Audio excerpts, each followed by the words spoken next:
This is the Toyota Fortuner, which received an update for the 2021 model year. At dahil kakagaling lang natin sa Nissan Terra, how does this car fare against its recently updated rival? Pero bago natin simulan ng review na ito, please do subscribe and hit the notification bell para lagi kayong notified whenever we review cars with two-tone paints.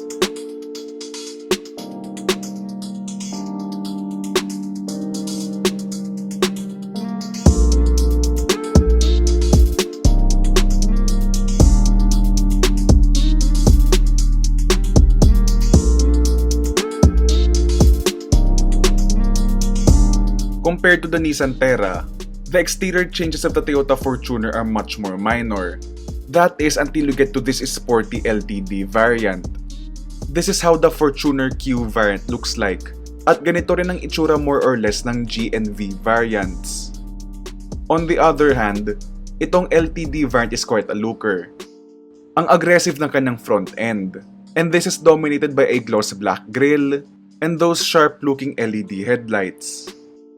The side profile largely remains unchanged, and in the case of this LTD variant, you get a unique set of two-tone 18-inch alloy wheels. Kapansin-pansin din yung kanyang contrasting black roof, and it does make the Fortuner LTD look a lot sportier. Likewise sa kanyang rear end, meron siyang sporty na dating dahil sa kanyang gloss black trims, full LED taillights with sequential turn signals, and yung kanyang sporty rear bumper.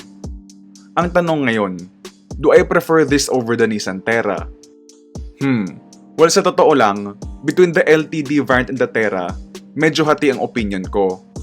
Both cars really look good to me. So it's just a matter of preference if you prefer something more elegant or something sporty like this Fortuner LTD.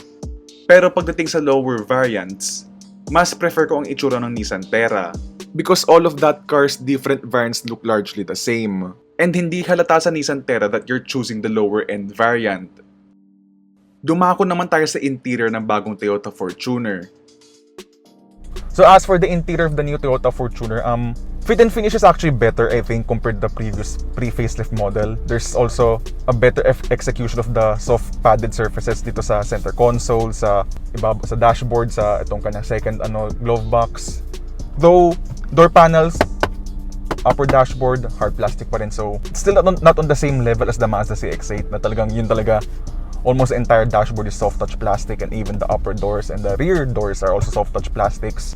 But at least ngayon the execution is much more cleaner, sportier with the red trims and the black headlining.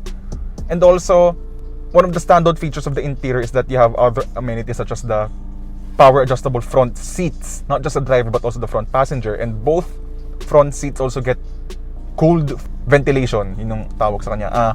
Useful for our climate na ang init syempre, and then it's actually blowing a lot of cold air, so totoo lang. It's really a very useful feature. So now that brings me to the car's infotainment system. As for the infotainment system, and wait lang, what? Finally talaga. Toyota is finally using their OEM infotainment system for the Fortuner. Though this isn't the case for the G variant nga lang, which still uses the horrible and low-rent locally sourced touchscreen. But back to this infotainment system, it's definitely an improvement compared to the locally sourced unit. And alam mong integrated siya into the vehicle since you can control various vehicle systems through the touchscreen. Hindi nga lang siya kasing high resolution ng bagong Nissan Connect infotainment system, nor as responsive as Ford Sync 3. Wired Apple CarPlay and wired Android Auto come as standard, even in the lower variant's locally sourced head unit. Though one major redeeming factor of the infotainment system is its JBL sound system, which sounds really good and really punchy. In terms of second row space, there's a good amount of leg and headroom pagdating sa kanyang outboard seats. Yun nga lang, because of the raised center seat, having a tall adult in the middle isn't exactly a good idea. No thanks to that seat's limited headroom. On the upside, you do get two fast charging USB ports sa likod, along with rear aircon vents. Third row space for the Toyota Fortuner is, well, just like any other body-on-frame vehicle, not as roomy as what you would find in mid-size unibody SUVs. There's a tiny bit of headroom para sa aking 5'10" height, while legroom here is better than the Nissan Terra. Again, the third row is basically meant for kids, so someone smaller than me will definitely be comfortable at the third row seats. My main criticism, however, with the Fortuner's third row seats is its old school folding mechanism. Just look at that, it's basically eating so much trunk space. As a matter of fact, with those old school seats folded up, you only get 716 liters of space, which is the smallest in this segment. For perspective, the Ford Everest with its perfectly flat third row seats offers 876 liters of space, which is more than 100 liters than what the Fortuner offers. Likewise, with those second row seats tumbled forward, its 1080-liter trunk is significantly smaller than what its rivals offer. Two engine choices are available for the Toyota Fortuner, both of which are turbo diesels. Yep, the gasoline engine has been discontinued for this year. Power is then sent to the rear wheels or through a 4-wheel drive system via a 6-speed manual or a 6-speed automatic. Does this 2021 Toyota Fortuner feel like on the road and meron bang na-improve dito ng Toyota over the pre-facelift model? Actually, sabi ng Toyota nga, they did improve upon the ride. And compared to the pre-facelift, mas na-improve nga siya by a bit, but it's still on the firm side. But here's the thing para sa akin in terms of Toyota Fortuner sa kanyang ride quality. People say, or at least some of the reviews say na parang the ride is harsh or talagang it's matalbog. I honestly think na it's more on the firm side. Hindi siya matagtag, but it's on the firm side. And yes, meron siya nung talbog that you would find in a pickup truck. Meron siya nung talbog na parang pagka daan mo sa lubak, meron pa siyang alog. But it's nowhere near the level of the Toyota Hilux in terms of yung tagtag niya. And actually, sa totoo lang, yung firmness niya para sa akin is okay lang. Hindi nga siya para sa akin, hindi nga siya harsh, to be honest, as some would even say. And at the same time, kasi di siya kasing lambot ng Nissan Terra, pag dumaan ka sa lubak nitong kotseng ito, it's may thud ka, then may shake. But that's it. Wala ka na nung rocking motion ng suspension, wala ka na nung floatiness. Which means that the body of this car, pagdating sa handling niya, mas stable siya. Yun yung upside ko para sa akin with the Toyota Fortuner's firm suspension. Firm, not matagtag, but firm. And I'm okay with it, sa totoo lang. It's not something that I would consider as unbearable or anything. Actually, okay lang sa akin ang firmness niya. Though granted, the Nissan Navara actually rides better than this, sa totoo lang. The Nissan Navara rides better than the Toyota Fortuner. Pero, again, not matagtag or harsh by any means itong ride ng Toyota Fortuner. As a result, since firm nga yung suspension niya, when you enter and exit through a corner, hindi siya yung parang roll masyado, hindi siya yung parang it tips over or dives or rolls too much in a corner na parang isang bangka. Ang maganda dito is, the body feels stable. So under hard braking, sa coaching ito, hindi siya yung nagda-dive, hindi siya yung nose dive. At kapag nag-hard acceleration ka ng coaching ito, it doesn't tip, hindi siya yung tumitingala, hindi siya nag-i-squat. And then just to demonstrate my point na this car feels more stable when entering and exiting through a corner at high speeds compared to the softer PPVs ng competition. Ito, let's enter through this 90-degree corner at high speeds.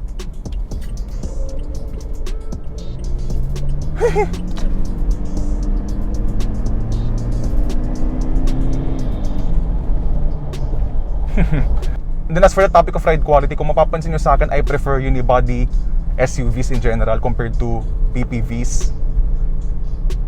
And that's mainly because of the fact na when you go through a bump with the PPV, kahit pa yan Ford Expedition sa totoo lang, when you go through a bump, you get a thud and then a shake. You can feel that chassis, itong structure niya shake left and right kapag when you go through a bump, mag-shake siya left and right. Basically get something more than a thud kapag nasa PPV ka. But with a unibody SUV like basically a Mazda CX-8, since mas rigid yung mga structures nila compared to PPVs generally, yung mga unibody SUVs, when they go through a bump, you get a thud and that's about it.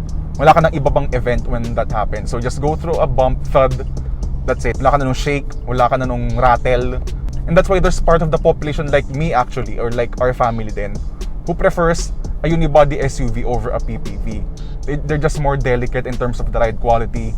They're just more sophisticated pagdating sa handling din at the same time because they feel car-like, they feel sporty pa nga in the case of the Mazda CX-5. But among PPVs, if you want something na stable yung handling niya and maganda yung handling niya, yung stable siya, hindi yung parang paroli-poli na ewan, the Toyota Fortuner is a good bet. Yun nga lang, on the downside, ride quality is on the firm side. Not matagtag like some people would say, but firm. Firm siya, but on the upside, mas stable yung handling niya. You have less of the diving, the rolling, and the pitching motions with the Toyota Fortuner.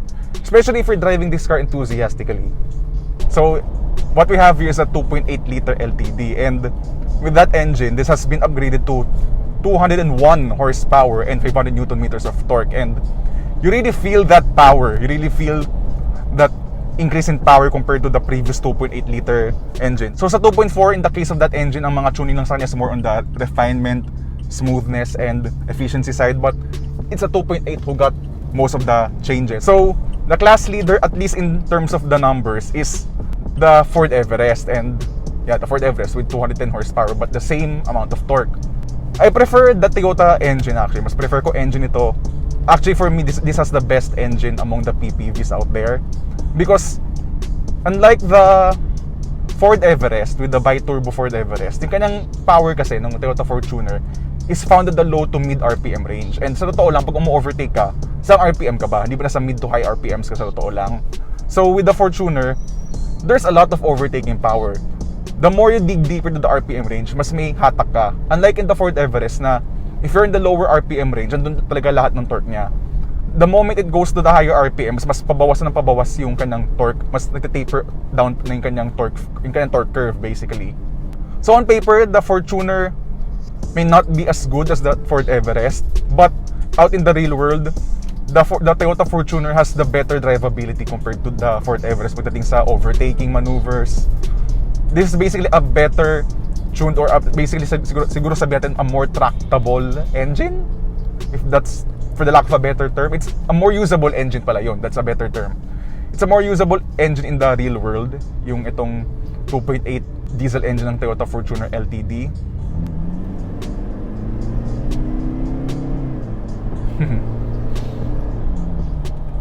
I swear it's really fun. I'm having a pleasure in overtaking other vehicles with this SUV, more so than the Ford Everest, to be honest. Refinement-wise, the Toyota Fortuner is good but not exactly class-leading. Toyota says they improved the refinement of the engine, though it's not exactly a night and day difference.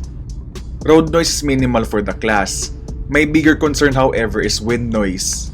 And talagang rinig mo ang hangin at triple-digit speeds. The Nissan Terra is indeed the class benchmark at this point in terms of refinement. And then as for the steering, it's still on the heavy side, though I think its weight and heftiness is basically on par for the class.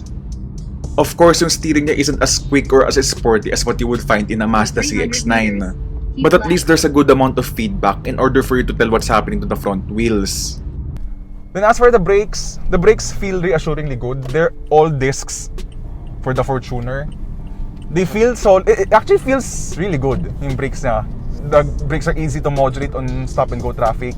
Hindi siya ang hirap yung modulate kapag yung nagapang ka lang. So, it's easy to brake smoothly. It's also reassuringly good yung kanyang brake feel, no? So, when you come into an emergency stop, hindi kayong parang feeling mo there's a lot of travel kapag umapa ka sa brakes. The brakes feel reassuringly good. And then lastly, fuel economy. So that's also one aspect they've improved upon with the engine. So despite being more powerful, it's also more fuel efficient compared to the previous 2.8 liter model, no?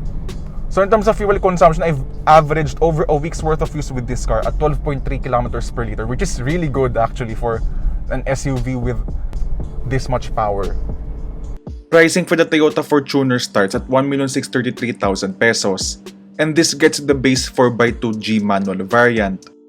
For that price, you get LED headlights, 17-inch alloy wheels, fabric seats, urethane steering wheel, a smaller 7-inch touchscreen with Apple CarPlay and Android Auto, manual air conditioning, 3 airbags, electronic stability control, hill start assist, rear parking sensors, and a reverse camera.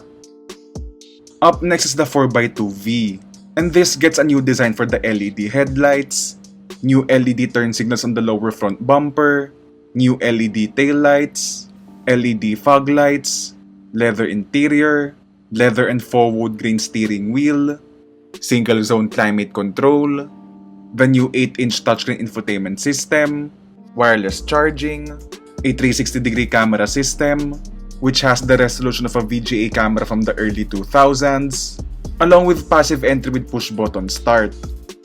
Do note that some of these features are new for the 2022 model year. Up next is the Q variant, and it's also the variant that we highly recommend. And this gets you 18-inch alloy wheels, dual zone automatic climate control, powered tailgate, auto-dimming rear view mirror, power adjustable driver and front passenger seat, along with Toyota Safety Sense, which includes automatic emergency braking, lane departure warning, and radar-guided adaptive cruise control, though this does not work in stop-and-go traffic. New for the 2022 model year, however, is the addition of blind spot warning and rear cross traffic alert.